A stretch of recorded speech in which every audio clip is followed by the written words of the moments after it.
Hello, my name is Nevis. As you can see, I'm logged in to the Moodle for Teachers in the Integrating Technology website.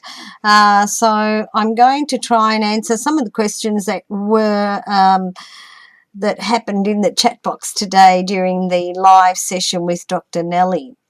So all of you, once you are logged in, will see exactly what I'm looking at. Once you scroll down, you'll be able to see about Moodle for Teachers, Moodle MOOCs, how to get a badge and what they mean, and how to get a certificate. If I go further down, I'll see other interesting things that I can click on. I can click on any of these, but the one that is easiest if you have not enrolled into the Moodle MOOC is to simply go to the Moodle MOOCs and click on it, and it will open up to the course categories. So we'll see the Manager Practice Area, Teacher Practice Area, and Moodle MOOC 6. So if you're not enrolled yet, you will have to actually click on Moodle MOOC 6 and it will take you to the enrollment page. I'm already enrolled, so it's actually just gone a little bit. And here at the moment I can see some people that are logged on at the same time. Now, I've already gone here. It's gone straight away to week 2, but if this is if you're just logging in for the first time, you'll see the communication tab. So these are tabs in the middle. These are the breadcrumbs, the famous breadcrumbs. So when you want to know where you are, if you look at the breadcrumbs, they actually show you where you've come from. So we were at home, then we went into My Courses, Moodle MOOCs, and Moodle MOOC 6 for teachers. So when I want to go back to where I came from, I can just go from left to right. So I'm here, I can go here, and it'll take me back to where I was a minute ago, as you can see right here. And if I want to go back to where I was just now, I'll click on Moodle MOOC 6, as I just showed you. Or if I go into My Courses, I can just click on Moodle MOOC 6 here, and it will take me exactly to where I was a second ago. Now, once you're here, all you need to do is to go into each section and read and participate. For example, here in the help desk and lobby, it says, please ask questions, add comments, make suggestions, and respond to each other.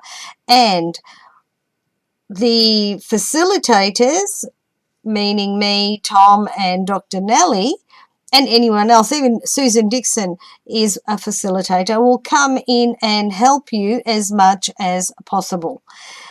Answer you as quickly as possible. We will help you. It may not be as quickly as you imagine because we all come from different time zones, which is really important. Let's just have a quick look over here at the calendar of the webinars. Some people were saying that their times were wrong.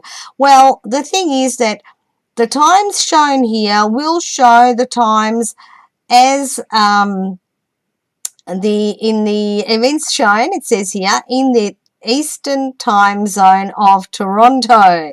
So if you want to see your time zone, you can either add it to your Google Calendar. When you do add it into your Google Calendar, if your Google Calendar has your time zone already, which you should have, it will automatically convert this into your time zone. Okay, so there's not a problem. If you're having trouble with that, go to the WizIQ area, go to the WizIQ course area, go to your profile, and I'll show you just quickly, hoping my internet works well right now. This is my profile page. What I want to do is go to the time zone. If I click on it, it'll take me down to the end of the page. It's still the same page. And here it says that I'm on the Rome GMT +1 hour Rome time zone. If that's the wrong time zone, all I have to do is click on Change Time Zone, click on the drop-down menu and select the country that I am in, and then say Save. Okay? So when you do that, automatically when you go back to the courses, I'll just show you quickly. We'll go back to the Moodle MOOC.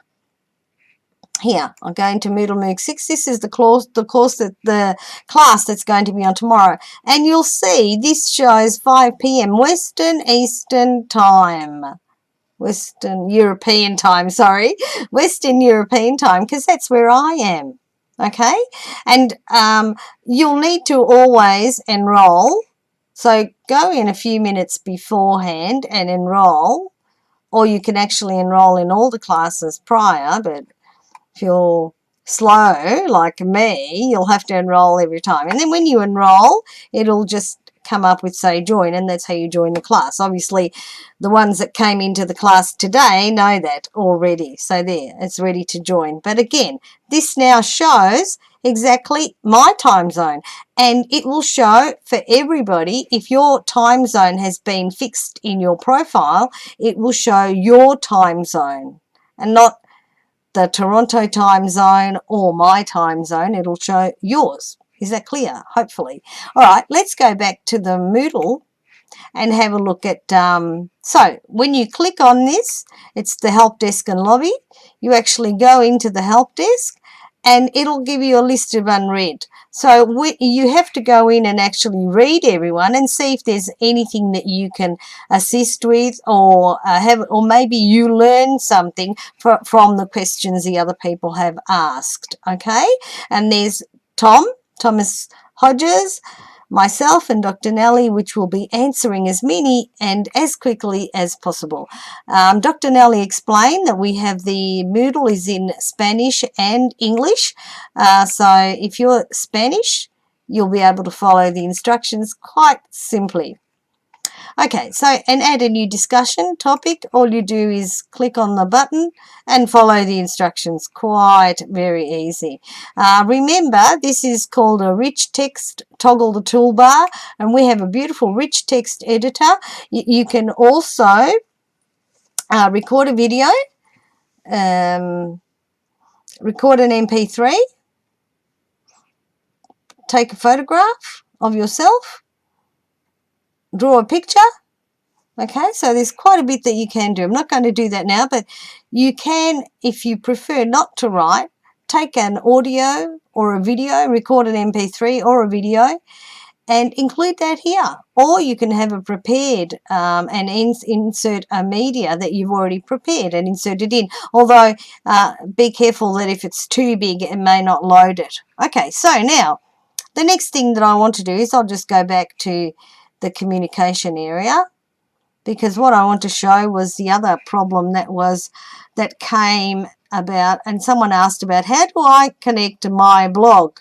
Well, if you go down to in the administration area and you go down to my profile settings, you'll see blogs. Just click on blogs, preferences, external blog. So if you already have an external blog, you may want to register an external blog. So I'm going to click on register an external blog. What you need to do here is it'll ask you for the RSS feed URL. If you don't know what that is, you can click on here and it will say enter the RSS feed URL from your external blog. Some people have no idea how to get that. I didn't last year, so I'm going to show you how you get one. First of all, I'm just now going to switch and go to my Google search. If you write in your Google search, if you write Google, where is it here? Why isn't it? There we go. Google Feed Burner. You'll get a few, and it explains to you what a feed burner is. Okay, so we're going to go into the Google Feed Burner. I don't know why it's showing nothing, but we'll have a look. Yes. So my feeds have no hand crank. Okay, so all you have to do is get the link to your blog, type your blog or feed address here, then click on next. And if you follow this all the way through, it'll give you the RSS feed. Once you get that RSS feed, all you need to do is, let's go back, is to write it in here. Write the name of the blog, the description of your blog, and you can put tags if you like, filter tags. Okay, it explains. See, you can use this feature to filter the entries you want to use. If you specify tags here separated by commas, then only entries with these tags will be copied from the external blog. Otherwise, if you don't put any tags like I didn't, for example, all your blog will be visible. So let's go and have a look at my external blog. Here it is here. So I want to just go and have a look at it. I'm going to do this, open it in a new tab, and here it is here. This is what will show, and it's showing my most recent content on my blog.